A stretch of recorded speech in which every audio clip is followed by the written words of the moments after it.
Shalom saudaraku, jumpa lagi dalam Suara Gembala. Saudara, dalam surat 1 Petrus 3, dimulai ayat yang ke-8, itu ada yang diberi judul perikop kasih dan damai. Saya bacakan mulai ayat 8, saudara ya. Satu perikop saya bacakan.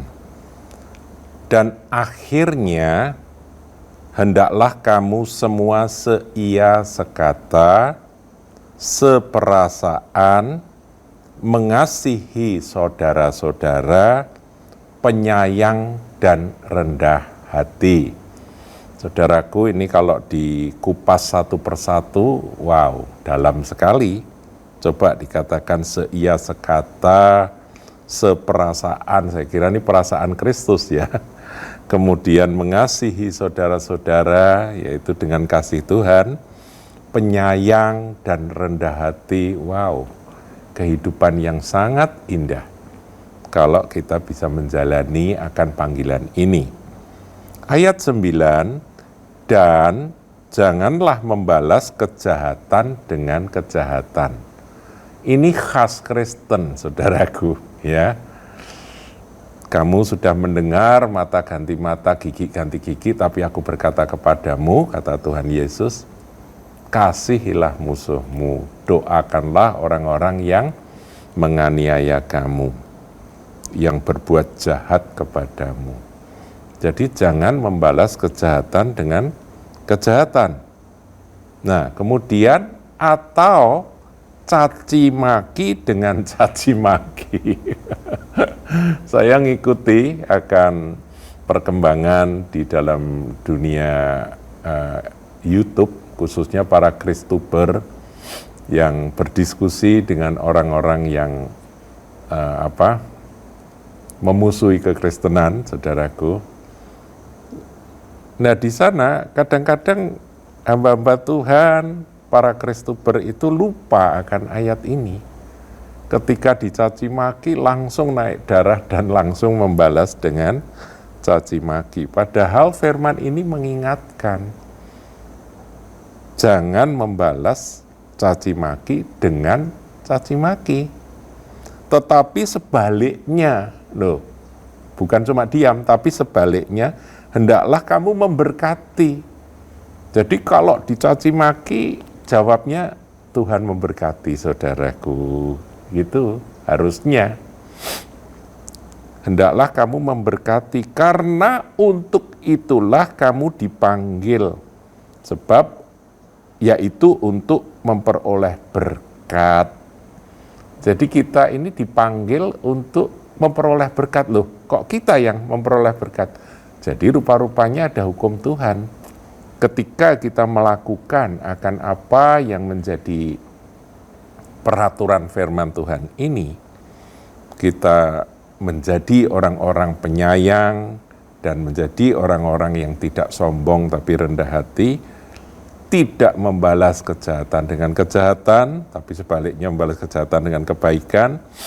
Ketika dicaci, tidak membalas dengan caci maki, tapi sebaliknya memberkati, maka berkat-berkat itu akan kembali kepada kita. Jadi saudaraku, kalau ada firman yang berkata hidup mati dikuasai oleh lidah, orang mencaci itu kan dengan lidah ya. Hidup mati dikuasai oleh lidah, siapa suka menggemakannya, dia akan memakan buahnya. Menggemakan itu kan berarti kalau kita meneriakkan satu patah kata, gemanya itu akan kembali, kita dengar kembali, iya kan? Jadi kalau kita teriak kata-kata berkat, berkat Tuhan atasmu, itu suaranya menggema, berkat Tuhan atasmu, kembali kepada kita. Makanya di sini Rasul Petrus di ayat 9, sudah perhatikan bagian terakhir, hendaklah kamu memberkati, karena untuk itulah kamu dipanggil, yaitu untuk memperoleh berkat. Nah, ayat berikutnya merupakan nasihat yang oleh Petrus diambil dari kitab Mazmur pasal 34, ayat yang 13-17, nanti saudara bisa lihat sendiri. Dia sitir itu, siapa yang mau mencintai hidup dan mau melihat hari-hari baik, saudara mencintai hidup, dan mau melihat hari-hari baik.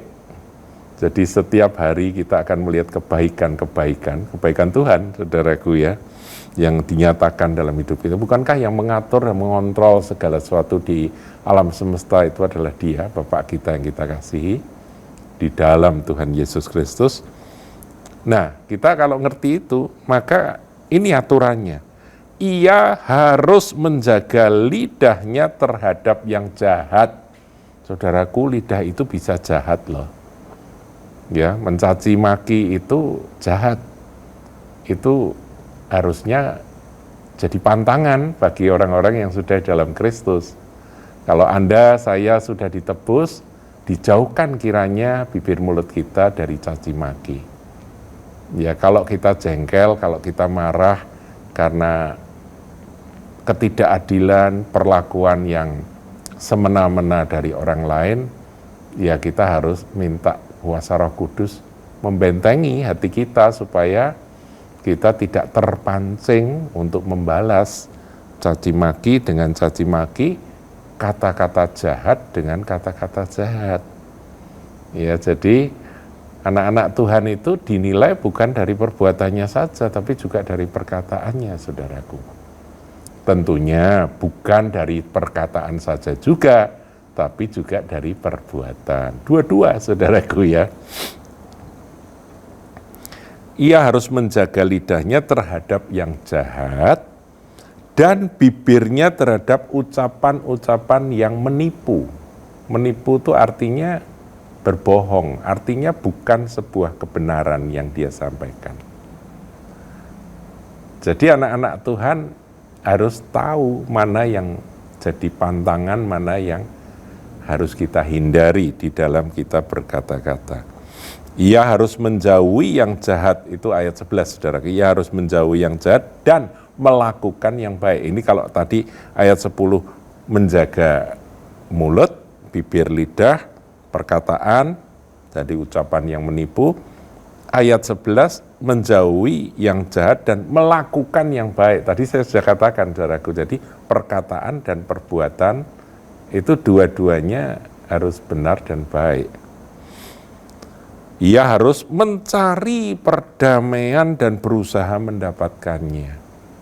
Jadi kita ini dipanggil untuk menjadi juru damai, saudara.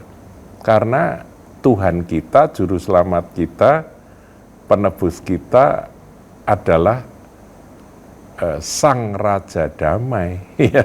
Tuhan Yesus itu kan Prince of Peace, Raja Damai. Jadi kita harus juga mengikut teladan dari juru selamat kita, penebus kita, Tuhan kita, guru kita, yaitu mencari perdamaian dan berusaha mendapatkannya.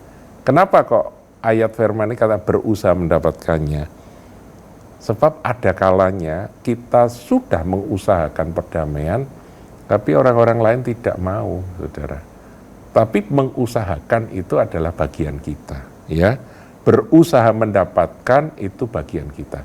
Tapi kalau ditolak, ya Tuhan Yesus saja, Sang Raja Damai, Dia membawa damai, ditolak, saudara ya. Jadi jangan heran kalau ada penolakan. Iya, ayat 12, ini janji Tuhan. Sebab mata Tuhan tertuju kepada orang-orang benar. Ya, kita beberapa waktu yang lalu sudah belajar secara berseri tentang seri orang benar. Nah, saudaraku, mata Tuhan itu tertuju pada orang-orang benar yang dibenarkan di dalam Kristus. Dan telinganya kepada permohonan orang-orang yang minta tolong. Jadi orang benar yang minta tolong ketika terjepit, terdesak, kena masalah yang mengalami kesulitan di atas muka bumi ini, teriakan kita minta tolong kepada Tuhan didengarkan karena mata Dia, mata Sang Pencipta langit dan bumi tertuju kepada kita.